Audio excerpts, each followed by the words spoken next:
రసాయన శాస్త్రంలో 2025 నోబెల్ గ్రహీతలు. ఎన్నో సంవత్సరాలు ఎంతో శ్రమ చేస్తే జీవితకాలంలో దక్కే అత్యంత విలువైన బహుమతే Nobel. Sweden scientist Alfred Nobel dynamite ఆవిష్కరణ తర్వాత ప్రపంచ ప్రగతికి మూలంగా శాస్త్ర సాంకేతికత ఉండాలనే ఆశయంతో తన పేర ప్రారంభించిన అవార్డులివి. 1901లో భౌతిక, రసాయన, వైద్య, సాహిత్యం, శాంతి అనే 5 రంగాల్లో ప్రారంభిస్తే ఆ తర్వాత 1968 నుండి ఆర్థిక శాస్త్రంలో కృషి చేసిన వారికి సైతం అందిస్తున్నారు. ప్రతి సంవత్సరం డిసెంబర్ 10 ఆల్ఫ్రెడ్ నోబెల్ వర్ధంతి నాడు స్వీడన్ రాజధాని స్టాక్ హోంలో నోబెల్ బహుమతులను అందజేస్తారు. శాంతి బహుమతిని నార్వే రాజధాని ఓస్లోలో ప్రదానం చేస్తారు. ప్రైజ్ మనీ కింద 11 మిలియన్ల స్వీడిష్ క్రోనార్, బంగారు పతకం, డిప్లొమా అందిస్తారు. 2025లో Royal Swedish Academy of Sciences Susumu Kitagawa, Richard Robson, Omar Yaghi అనే 3 శాస్త్రవేత్తలకు మెటల్ ఆర్గానిక్ ఫ్రేమ్ వర్క్స్ అభివృద్ధి చేసినందుకు సంయుక్తంగా నోబెల్ బహుమతిని ప్రకటించింది. 1739 జూన్ 2న స్వతంత్ర ప్రభుత్వేతర వైజ్ఞానిక సంస్థ royal Swedish Academy of sciences ను స్వీడన్ రాజధాని స్టాక్ హోంలో స్థాపించారు. ఈ అకాడమీ ప్రపంచంలోనే అత్యంత ప్రతిష్టాత్మకమైన నోబెల్ బహుమతులను భౌతిక శాస్త్రం, రసాయన శాస్త్రం, ఆర్థిక శాస్త్రాల విజేతలను ఎంపిక చేస్తుంది. మిగతా నోబెల్ బహుమతులను కరోలిన్స్కా ఇన్స్టిట్యూట్ వైద్యం, స్వీడిష్ అకాడమీ సాహిత్యం, నార్వేలోని నార్వేజియన్ నోబెల్ కమిటీ శాంతి బహుమతులను ప్రకటిస్తుంది. 1901లో నోబెల్ బహుమతులు ప్రారంభమైనప్పటి నుండి 2025 సంవత్సరం వరకు మొత్తంగా రసాయన శాస్త్రంలో 117 సార్లు నోబెల్ బహుమతిని అందించగా అది పొందిన వ్యక్తుల సంఖ్య 200. ఇందులో ఫ్రెడరిక్ సాంగర్, కార్ల్ బారీ షార్ప్లెస్ 2 సార్లు నోబెల్ బహుమతిని గెలుచుకున్నారు. ఈ విధంగా 198 మంది శాస్త్రవేత్తలు రసాయన శాస్త్ర విభాగంలో అందుకున్నారు. రసాయన శాస్త్రంలో మొదటగా నోబెల్ అవార్డును 1901లో జాకోబస్ హెన్రికస్ వాంట్ హాఫ్కు రసాయన గతిశాస్త్ర నియమాలు, ద్రావణాలలో ద్రవాభిసరణ పీడనం అంశంపై లభించింది.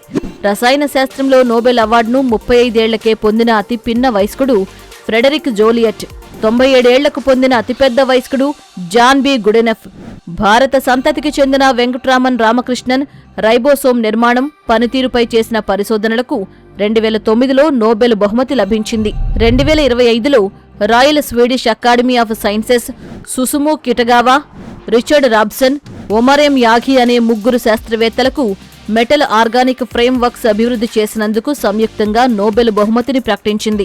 రసాయన శాస్త్రంలో 2025 నోబెల్ గ్రహీతల పూర్వపరాలను పరిశీలిస్తే రిచర్డ్ రాబ్సన్ 1937 జూన్ 4న యునైటెడ్ కింగ్డమ్లోని గ్లస్బర్న్లో జన్మించారు. ఆస్ట్రేలియా దేశానికి చెందిన రసాయన శాస్త్రవేత్త, మెటల్ ఆర్గానిక్ ఫ్రేమ్ వర్క్స్ పునాదిని వేసిన మొదటి శాస్త్రవేత్త.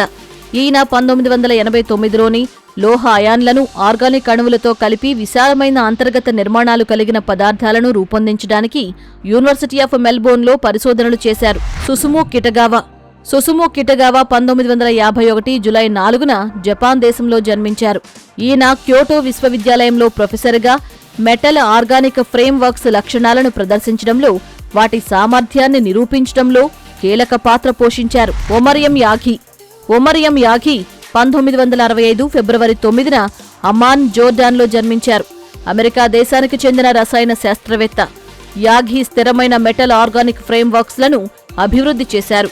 వాటిని రూపొందించడానికి స్పష్టమైన నిర్మాణ సూత్రాలపై యూనివర్సిటీ ఆఫ్ కాలిఫోర్నియాలో పరిశోధనలు చేశారు. మెటల్ ఆర్గానిక్ ఫ్రేమ్ వర్క్స్ అంటే, మెటల్ ఆర్గానిక్ ఫ్రేమ్ వర్క్స్ అనేవి లోహ అణువులు, సేంద్రియ అణువుల కలయికతో ఏర్పడిన స్ఫటికాకార పదార్థాలు. వీటి నిర్మాణం తేనెపట్టు గూడు లేదా ఇంటి చెక్క చట్రాన్ని పోలి ఉంటుంది. మెటల్ ఆర్గానిక్ ఫ్రేమ్ వర్క్స్ ప్రాముఖ్యత: హైడ్రోజన్ వంటి ఇంధన వాయువులను సురక్షితంగా, సమర్థవంతంగా నిల్వ చేయడానికి, వాతావరణం నుండి విషపూరిత వాయువులను వేరు చేయడానికి, కార్బన్ డయాక్సైడ్ను పీల్చుకుని గ్లోబల్ వార్మింగ్ను తగ్గించడంలో ఇవి సహాయపడతాయి. ఎడారి వంటి పొడి ప్రాంతాలలోని గాలి నుండి నీటి ఆవిరిని సంగ్రహించి శుద్ధి చేసిన నీటిని ఉత్పత్తి చేయగలవు. రసాయన ప్రతిచర్యల వేగాన్ని పెంచడానికి ఉత్ప్రేరకంగా ఉపయోగపడతాయి. ఈ మెటల్ ఆర్గానిక్ ఫ్రేమ్ వర్క్స్ రాబోయే రోజుల్లో విప్లవాత్మక మార్పుల్ని తెస్తాయని అంటున్నారు.